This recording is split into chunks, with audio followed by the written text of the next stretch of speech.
quiero que vayamos al profeta Jeremías. Siempre me gusta hacer la siguiente aclaración, que si creemos en los profetas, claro que sí, mis hermanos. Jeremías fue uno de ellos. Así que vamos a nuestro profeta Jeremías. Jeremías capítulo 29.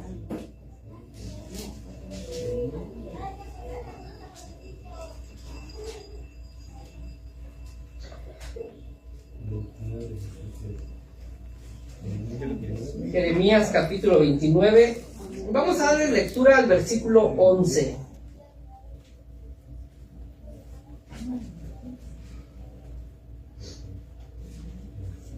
¿Lo tenemos, mis hermanos? Jeremías, el profeta Jeremías, capítulo 29, versículo 11. Cuando tengan pueden decir amén para darle lectura todos juntos. Amén. Amén, gloria a Dios. Amén.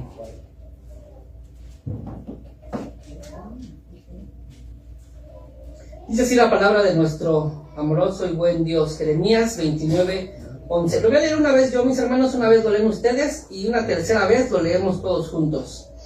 Dice así la palabra de nuestro Dios.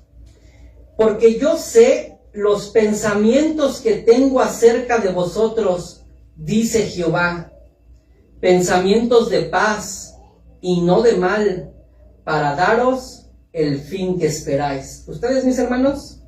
Porque yo sé los pensamientos que tengo acerca de vosotros, dice Jehová, pensamientos de paz y no de mal, para darnos el fin que esperáis. Todos juntos.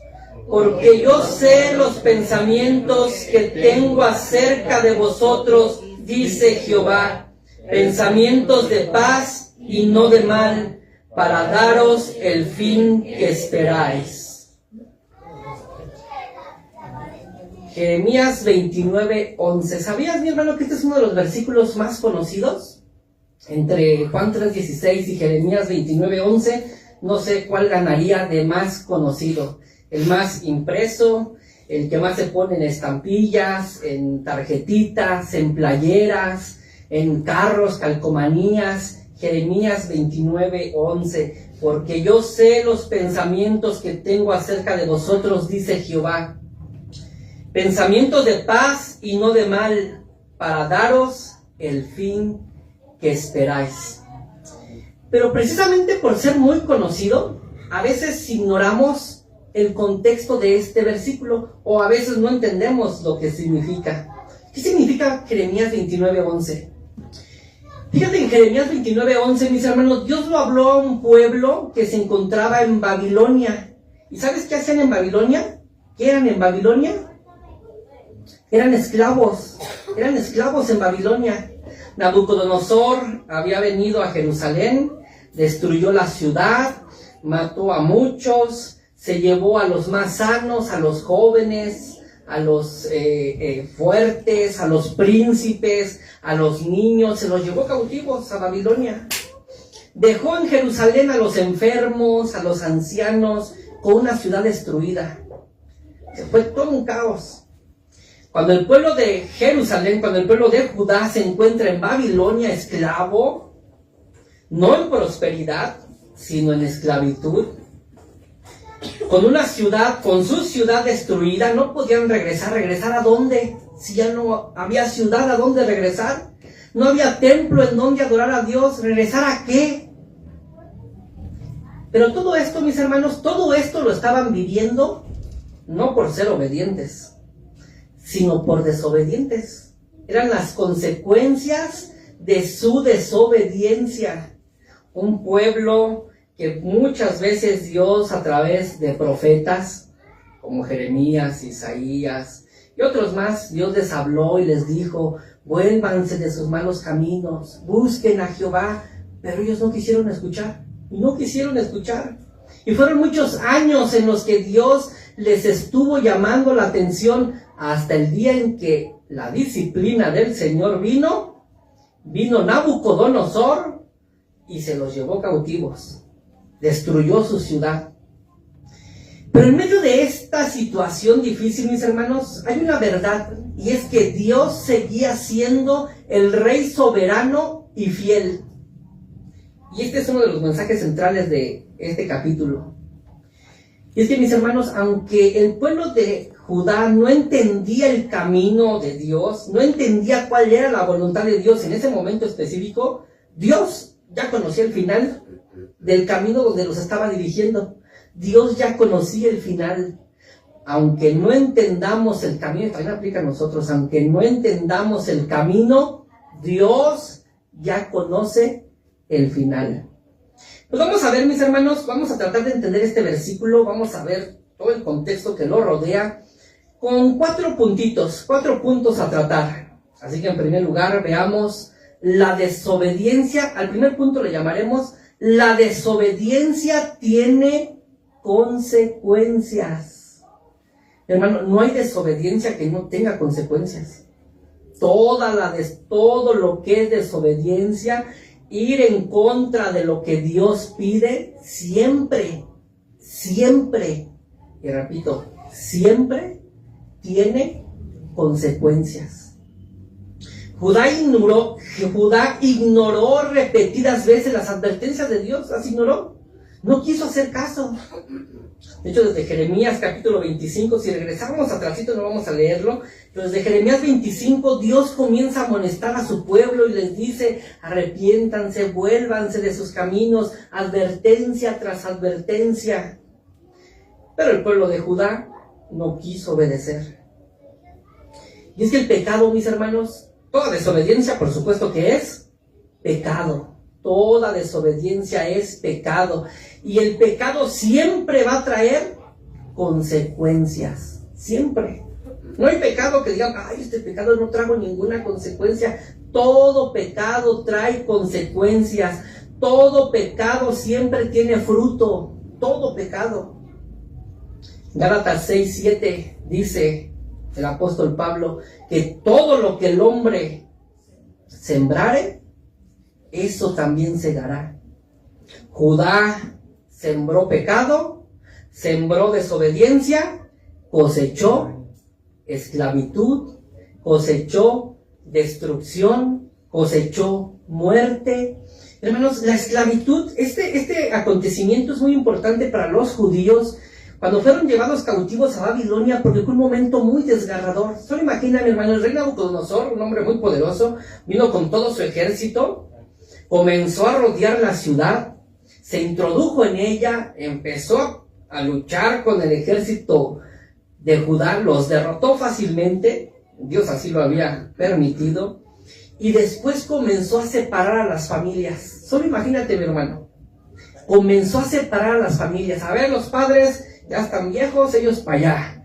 Los hijos, estos están jóvenes, estos pónganlos aquí. Y estos más pequeños de este lado. Así que llévense a estos para aquel camino, a estos llévenselos por ahí. Y separó a todas las familias. ¿Puedes imaginar eso, mi hermano? Ver que los soldados de Nabucodonosor se llevan a tu hijo, a tu hija, y tú no puedes ir tras ellos. Después Nabucodonosor vio y dijo: a ver, de estos, ¿quiénes están enfermos? Él, esos ya están muy enfermos, mátenlos. Esos déjenlos ahí para que sufran más.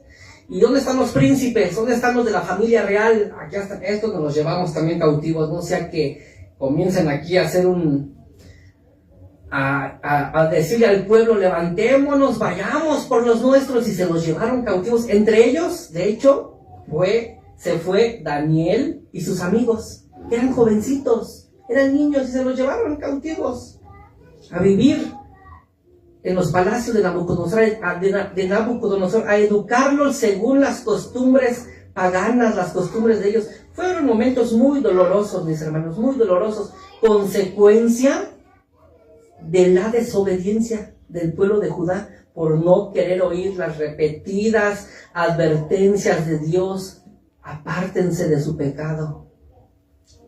Es que, mis hermanos, la cautividad a Babilonia nos enseña que Dios es amor, pero que también es santo. Dios es amor, pero Él también es santo. Que Dios es misericordioso, pero que Él es también justo. También justo. Ahora aquí debemos, mis hermanos, entender algunas cosas importantes. No toda dificultad ni toda enfermedad es un castigo de parte de Dios. Por ejemplo, ¿recuerdas aquel hombre ciego y cuando los discípulos van pasando con Jesús y le dicen, Señor, teniendo en la mentalidad esto, si está enfermo, si está ciego, ¿es por qué? Pues es porque pecó. Y el Señor quiere aclarar ese punto diciendo, no toda enfermedad necesariamente es un castigo o una disciplina por el pecado. Entonces Jesús corrige a sus discípulos y les dice, ¿creen que este hombre está ciego porque pecó él o sus padres? No, más bien está así para la gloria de Dios. Él va a glorificar a Dios con su vida, con su sanidad. No toda enfermedad ni toda dificultad es un castigo directo de parte de Dios. Pero lo que sí es cierto, mis hermanos, que todo pecado y toda desobediencia produce consecuencias reales, dolorosas. Y eso es lo que está viviendo el pueblo de Judá. Está experimentando la disciplina, las consecuencias de su pecado, de su desobediencia. Estaban cosechando lo que sembraron. Punto número 1, decíamos. Punto número 1, la desobediencia tiene consecuencias. Pero punto número 2, mis hermanos, ¿qué más entendemos mirando el contexto de este versículo que leíamos al principio? ¿Qué más entendemos? Que la soberanía de Dios gobierna aún en las consecuencias. Sí, el pecado y la desobediencia tienen consecuencias. Pero ¿qué quieres, mi hermano? Aún en medio de las consecuencias, Dios sigue gobernando y sigue reinando, y Él es el soberano, y Él está controlando todo. La soberanía de Dios gobierna aún en las consecuencias, que son el resultado de la desobediencia. Notemos, por ejemplo, lo que dice Jeremías 29, arribita del versículo que leímos, 29, el versículo 4. Fíjate cómo dice el Señor, dice, así ha dicho Jehová de los ejércitos, Dios de Israel, a todos los de la cautividad, que hice, ¿quién permitió eso? ¿Quién hizo eso? Que hice transportar de Jerusalén a Babilonia. ¿Quién ordenó que el pueblo de Judá se fuera cautivo a Babilonia? Podríamos decir, pues Nabucodonosor. No, atrás de Nabucodonosor estaba Dios, ordenándolo todo, permitiéndolo todo. Dice, yo lo hice. O sea, Dios no se avergüenza de decir, yo fui. O sea, ¿quieren alguien que fue el que permitió todo esto? Yo fui por su desobediencia. Decía C. Lewis, el autor de las Crónicas de Narnia, hay 2 errores muy peligrosos que podemos tener. 1, darle demasiado poder al diablo. Fue el diablo, hermano, fue el diablo, ¿no? Pasa algo, una tragedia, el diablo. Y donde quiera podemos ver que fue el diablo. Y decía C. Lewis, hay 2 errores que debemos evitar. 1, darle demasiado poder al diablo, porque hay muchas cosas que pasan que, ¿qué es, mi hermano? No fue el diablo, es Dios permitiéndolo, por una razón, muchas veces por disciplina, muchas veces para glorificar su nombre, pero no hay nada que se le escape a Él, nada. Y decía C. Lewis, el otro error en el que podemos caer y que debemos evitar es ignorar completamente al enemigo.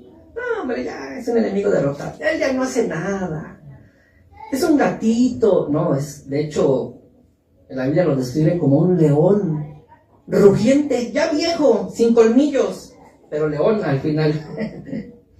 León, rugiente, intenta asustar con el rugido. Bueno, en esta ocasión Dios les dice, no fue el diablo, el que permitió, el que se los llevó a cabo, fui yo lo permití. Así ha dicho Jehová de los ejércitos, Dios de Israel, a todos los de la cautividad, que hice transportar de Jerusalén a Babilonia. Yo lo hice. La soberanía de Dios gobernando aún en las consecuencias de la desobediencia. Dios estaba detrás de la historia del exilio, que fueron llevados, sacados de su tierra y llevados a otra tierra. Dios estaba detrás, moviendo todas las fichas. Nada ocurre fuera del control de Dios, mis hermanos, nada, hermano, ni el mal, nada ocurre fuera del control de Dios. De lo contrario, mis hermanos, creo que no valdría la pena confiar en Dios. No hay ninguna otra fuerza que esté a su lado haciendo que sus planes se trunquen. No hay ninguna fuerza en contra de él, ni la del mismo enemigo. No la hay. Nada ocurre fuera del control de Dios.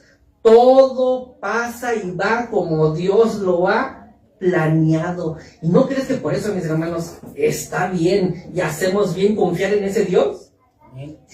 Si tú todo lo tienes bajo control, pues voy a confiar en ti. Esto nos enseña, mis hermanos, 1, Dios no aprueba el pecado.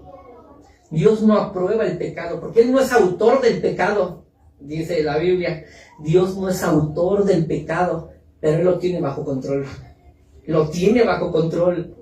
Dios no aprueba el pecado, pero puede usar incluso las consecuencias de nuestros pecados para cumplir su propósito. Repito, mis hermanos, Dios no aprueba el pecado, no lo aprueba. Dios aborrece el pecado. Dice un salmo que Dios no lo puede ni voltear a ver el pecado, lo repudia. Dios no aprueba el pecado, ni es autor de este, pero puede usar incluso las consecuencias de nuestros pecados para cumplir sus propósitos. Eso es de verdad maravilloso, mis hermanos. Que Dios aborrezca el pecado, pero que pueda usar incluso y pueda manejar las consecuencias de nuestros pecados para su propósito, para su gloria. Un ejemplo, hermano, ¿y cómo sabe eso? Un ejemplo, la cruz. La cruz lo demuestra, mis hermanos. La crucifixión del Señor es el acontecimiento más cruel, es el crimen más grande que la raza humana ha cometido. Matar al Hijo de Dios, al autor de la vida, al Hijo Santo y Perfecto del Padre, y crucificarlo. Ese fue el peor crimen, hermano. No hay crimen peor que ese. Y no hay peor en el futuro que pueda suceder peor que la crucifixión de Cristo. Pues del peor crimen, ¿qué crees que sacó Dios? ¿Qué crees que obró en el peor crimen que pudo provocar la raza humana? Pues del peor crimen que provocó la raza y que hizo la raza humana, Dios trajo salvación a la raza humana. ¿Ves, mi hermano, cómo es Dios? El peor crimen que la raza humana ha cometido es crucificar al Hijo de Dios. Y de ese peor crimen, Dios trajo salvación a la raza humana. Dios no aprueba el pecado, pero puede usar incluso las consecuencias de nuestro pecado para cumplir su propósito. Es que, mi hermano, no necesitamos entenderlo todo. Los judíos no entendían. Ok, estamos aquí en Babilonia, sí, por nuestros pecados. ¿Qué va a hacer Dios con nosotros? No lo entendían, pero no es necesario entender todo, mi hermano. Lo único que necesitamos es confiar en quien lo gobierna todo. Solamente, Señor, no entiendo todo, pero confío en quien lo gobierna todo, en ti. Hemos visto, mis hermanos, punto número 1, la desobediencia tiene consecuencias. Número 2, la soberanía de Dios gobierna aún en las consecuencias. Número 3, la fidelidad de Dios se demuestra aún en las consecuencias. Notemos, mis hermanos, lo que sigue diciendo el versículo 5. Y es que estamos acercándonos al versículo 11, que fue el que leímos. Dice el versículo 5. Fíjense, el pueblo de Judá estaba en Babilonia diciendo, ¿qué hacemos? Estaban paralizados, mis hermanos, porque estaban sufriendo la disciplina de sus pecados. Si estaban en Babilonia era por desobedientes y estaban paralizados diciendo, pues aquí estamos, recibiendo el castigo de Dios, su disciplina, pues aquí esperamos sentados a que Dios termine de disciplinarnos. Y fíjate lo que les dice Dios, versículo 5. ¿Qué dice, hermanos? Casas y habitadlas y plantad pues huertos y comed el fruto de ellos. Versículo 6. Casaos y engendrad hijos e hijas, dad mujeres a vuestros hijos y dad maridos a vuestras hijas, para que tengan hijos e hijas, y multiplicaos allí y no disminuyáis. Y versículo 7. Y procurad la paz de la ciudad a la cual os hice transportar, y rogad por ella a Jehová, porque en su paz tendréis vosotros paz. Qué maravilloso Dios tenemos, mis hermanos. Tan disciplinados, castigados por sus pecados. Y Dios les dice, no quiero que estén paralizados, esperando a que el castigo se les retire. Edifiquen casas y habitadlas, disfrútenlas. Planten huertos y coman de su fruto. En medio de... ¿Y qué estaban experimentando? Disciplina. Cásense y engendren hijos e hijas. Den mujeres a vuestros hijos. Den maridos a vuestras hijas para que tengan hijos e hijas. Multiplíquense en donde están disciplinados. Multiplíquense y no os disminuyáis. Y procurad la paz de la ciudad a la cual os hice transportar, y rogad por ella a Jehová, porque en su paz tendréis vosotros paz. O sea, Dios les está diciendo, mis hermanos, allí en medio de la disciplina, ahora sean fieles a mí, obedézcanme, hagan casas, construyan casas, disfrútenlas, siembren huertos, coman de su fruto, disfruten del huerto, de lo que siembran, cásense, tengan hijos y oren por la ciudad donde están para que tenga paz, porque si la ciudad tiene paz, ustedes también tendrán paz. ¿Y qué se encuentran experimentando? Disciplina. En medio de la disciplina, Dios les dice, sé el mejor, haz esto, haz aquello, esfuérzate. La disciplina no es para estar paralizados. La disciplina no es para estar sentados diciendo, pues aquí espero a que el Señor me retire el castigo. El Señor dice, sí, estás siendo disciplinado por tu pecado, pero en medio de tu disciplina por tu pecado, prospera, cásate, ten hijos, haz casas, siembra huertos y ora por la ciudad donde estás para que tenga paz. De verdad, hermanos, ¿qué Dios tan diferente es el de la Biblia al que muchas veces nuestra imaginación concibe? Porque podemos pensar que un Dios que disciplina es aquel que está enojado, ¿no? Estoy enojado. Ni me hables, ni me dirijas la palabra que estoy enojado. No, así nos enojamos nosotros, ¿no? Pues, ni me dirijas la palabra ahorita que estoy enojado, Y Dios dice, no, o sea, sí te discipliné por tu pecado y te estoy castigando, pero en medio de eso yo quiero que prosperes, que salgas adelante. Qué hermoso y maravilloso es nuestro Dios, qué grande es su amor. Dice el versículo 8, porque así ha dicho Jehová de los ejércitos, Dios de Israel, no se engañen vuestros profetas que están entre vosotros, ni vuestros adivinos, ni atendáis a los sueños que soñáis, porque falsamente os profetizan ellos en mi nombre. No los envía, ha dicho Jehová. Es que muchos profetas, mis hermanos, se estaban levantando para decir, ya el Señor nos va a quitar el castigo.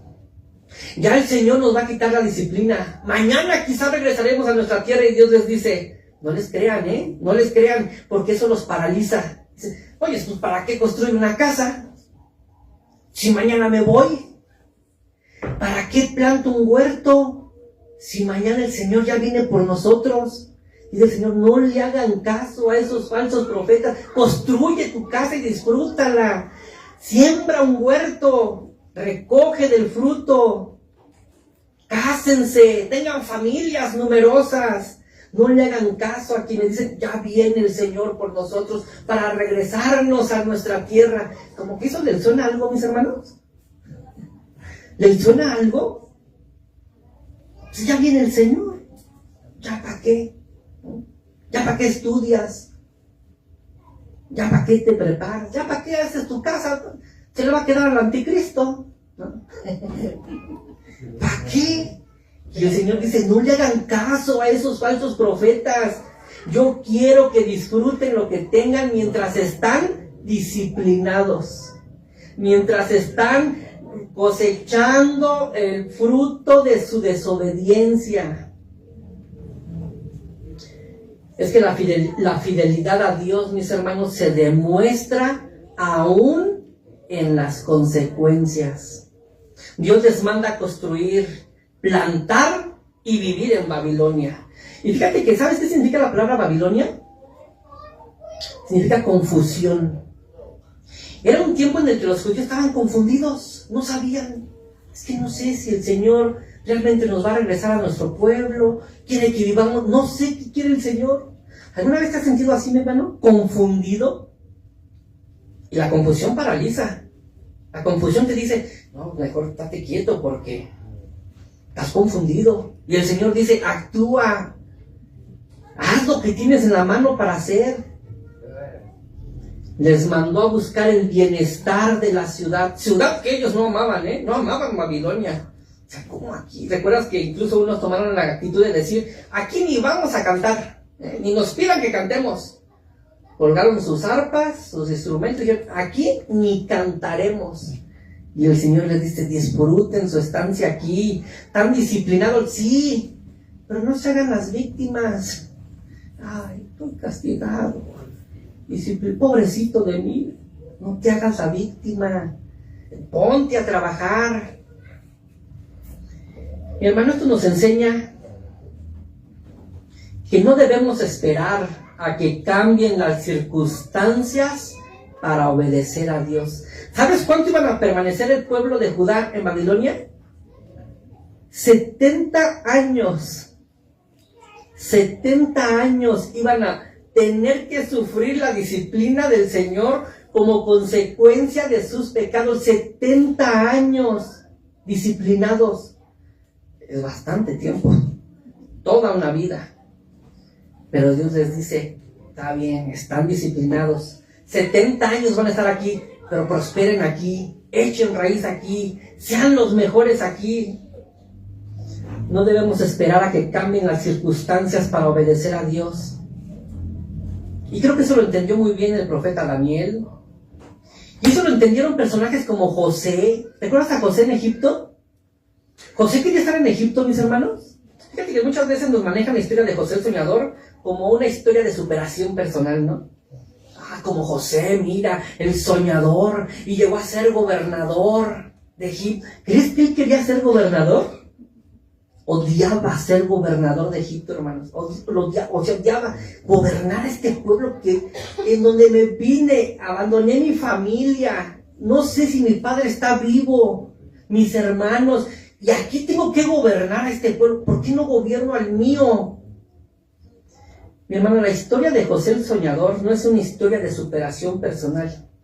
Es una historia de todo lo contrario, porque José fue fiel a Dios y dijo, está bien, Señor, voy a prosperar aquí donde me has puesto, aunque odio este lugar. No me gusta este lugar. No me gusta Egipto. De hecho, cuando tuvo sus hijos, ¿recuerdas que les puso significado de acuerdo a lo que él estaba experimentando? Dijo, a este lo llamaré, no recuerdo su nombre ahorita, tal, porque vivo en tierra de amargura. No era feliz José, mis hermanos. Así que no es una historia de superación personal, No, José, mira, vivió en palacio, se casó con una princesa. De verdad, hermanos, la historia de José es todo lo contrario. Vivía en un palacio, se casó con una princesa, llegó a ser gobernador de Egipto, el segundo en poder del imperio. ¿Y qué crees? No le agradaba eso. No quiero estar aquí. De hecho, cuando se murió, o cuando estaba muriendo, ¿sabes qué les dijo a sus hermanos y a su gente? Saquen mis huesos de aquí. Ni mis huesos los quiero aquí. Llévenselos a mi pueblo. Allá quiero estar. Pero José, mis hermanos, fue un ejemplo de fidelidad a Dios, aún en medio de la adversidad y de las consecuencias. José no amaba esa prosperidad de Egipto. José no amaba ser gobernador. No sé si amaba a su mujer.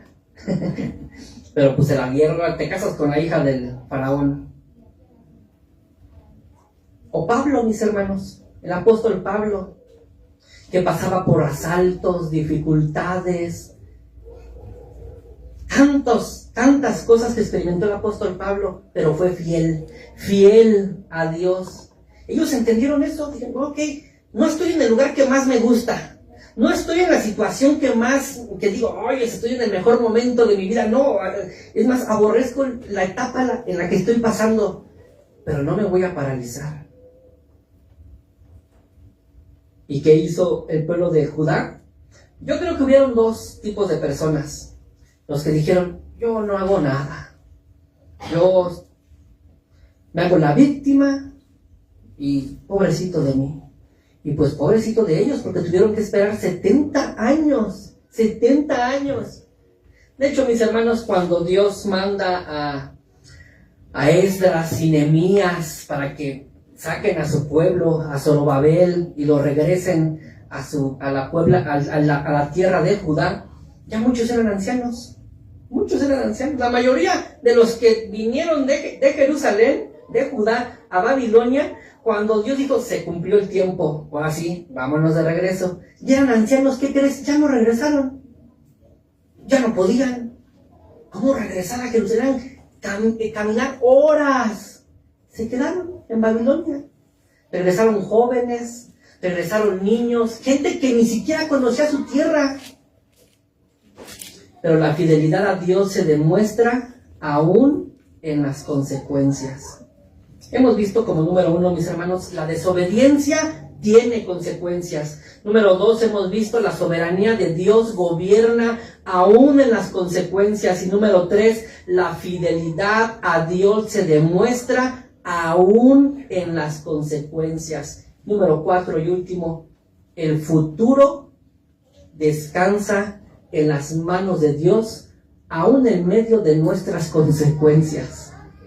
Nuestro futuro descansa en las manos de Dios, aún en medio de nuestras consecuencias que nos hemos ganado nosotros. Y aquí es donde entra Jeremías 29:11. Con todo este contexto, mis hermanos, ya después de todo este contexto, 3 puntos que hemos visto, aquí entra y encaja entonces Jeremías 29:11. Porque yo sé los pensamientos que tengo acerca de vosotros, dice Jehová, pensamientos de paz y no de mal, para daros el fin que esperáis. Pero notemos algunas cositas, mis hermanos. Notemos algunas cosas de este versículo 11 con el que comenzamos.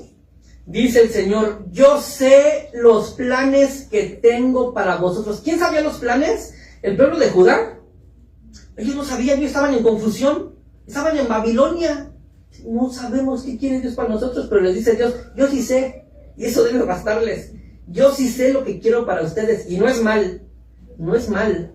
Es bien. Yo sé. Notemos que tampoco dice, yo les voy a mostrar los planes que tengo para vosotros. Tampoco se los mostró. Les dijo, bástate con que yo lo sé. Tú no lo sabes. No importa. Yo lo sé. Y lo que tengo para ti, los planes que tengo para ti son de bien. ¿De bien, Señor? ¿En medio de mi disciplina? Sí, son de bien. Son de bien. ¿En medio de mi castigo? Sí, son de bien. ¿Y cómo lo vas a hacer? Eso déjamelo a mí. Eso déjamelo a mí. Yo sé los planes que tengo acerca de vosotros, dice el Señor. Pensamientos, ¿primero de qué? De paz. Ay, es que mis hermanos, lo primero que necesitamos en medio de la disciplina, del castigo y de las circunstancias difíciles, no es mirar allá a lo lejos el horizonte y decir, logro ver lo que Dios tiene para mí. No, no es eso lo que necesitamos en primer lugar. ¿Sabes qué necesitamos? Paz. Es paz. Tener paz. ¿Y qué es la paz de Dios? es aquella que sobrepasa todo entendimiento, mis hermanos. En una ocasión iban a hacer un concurso de a ver quién pintaba el mejor cuadro que representara la paz. Y ahí estaban todos los pintores, los mejores pintores. Y uno pintó un hermoso paisaje, una playa, pero así el mar transparente, sin olas, un sol hermoso, un cielo despejado. Otro pintó una familia alrededor de una mesa, comiendo, contentos, se veían que estaban sonriendo. Otro pintó un árbol, un cielo oscuro, truenos, rayos, relámpagos, pero un pajarito. Hay una rama del árbol dentro de un nido. Así. ¿Qué cuadro creen que ganó? Ese. Esa es la paz de Dios. Estar tranquilo aunque el cielo esté tronando. Estar tranquilo aunque el cielo esté negro. Esa es la paz de Dios. Por eso la paz de Dios sobrepasa todo entendimiento. ¿Cómo puedes estar tranquilo si estás enfermo? ¿Cómo puedes estar tranquilo si tienes a un familiar en el hospital? ¿Cómo puedes estar tranquilo si? La paz de Dios. Yo sé los pensamientos que tengo acerca de vosotros, dice Jehová, pensamientos de paz y no de mal, para daros el fin que esperáis. ¿Qué esperaba este pueblo? Libertad. Pero mi hermano, la libertad no se obtiene estando en un lugar. La libertad se obtiene cuando ponemos y depositamos nuestra confianza en Dios, aunque seamos esclavos. Esa es la verdadera libertad. Cuando ponemos nuestra confianza en aquel que gobierna sobre todas las cosas y sobre todos, decimos, Señor, descansaré en tu voluntad. Esa es la verdadera libertad. Y es lo que Dios le quería enseñar a su pueblo. Es lo que Dios le quería enseñar a su pueblo. Judá está en Babilonia, pero Dios seguía en su trono. Las consecuencias eran reales, pero no eran la última palabra. Dios había determinado cuál sería la historia del pueblo de Judá. Ni siquiera era su pecado de Judá el que estaba determinando cuál sería su historia. Era Dios mismo el que estaba determinando cuál sería la historia de su pueblo. Y es que, mis hermanos, la desobediencia, vamos a ya terminar con las verdades poniéndolas sobre la mesa. La desobediencia tiene consecuencias, pero Dios sigue siendo soberano en medio de ellas. Y la fidelidad es posible aún en la prueba. Y el futuro está seguro en las manos de Dios. Así que, mi hermano, mi hermana, cuando solo veas y cuando solo sientas que estás en Babilonia, mi hermano, Dios ya está viendo la restauración. Dios ya está viendo el final del camino. Dios dice, van por buen camino. Así que cuando enfrentes consecuencias, mi hermano, cuando enfrentemos consecuencias, no nos alejemos de Dios. Cuando enfrentemos consecuencias como resultado de nuestros pecados, cuando enfrentemos consecuencias como resultado de nuestros pecados, no nos alejemos de Dios. Todo lo contrario, corramos a Él, volvamos a Él. Cuando no entendamos nuestra situación, recordemos, mis hermanos, Dios sigue en control. Cuando no podamos cambiar nuestro entorno, decidamos ser fiel en donde estemos. Y cuando el futuro te cause ansiedad, cuando el futuro nos cause ansiedad, descansemos en la siguiente verdad: Dios ya conoce el final de nuestra historia. Inclinemos nuestras cabezas y vayamos a Dios en oración.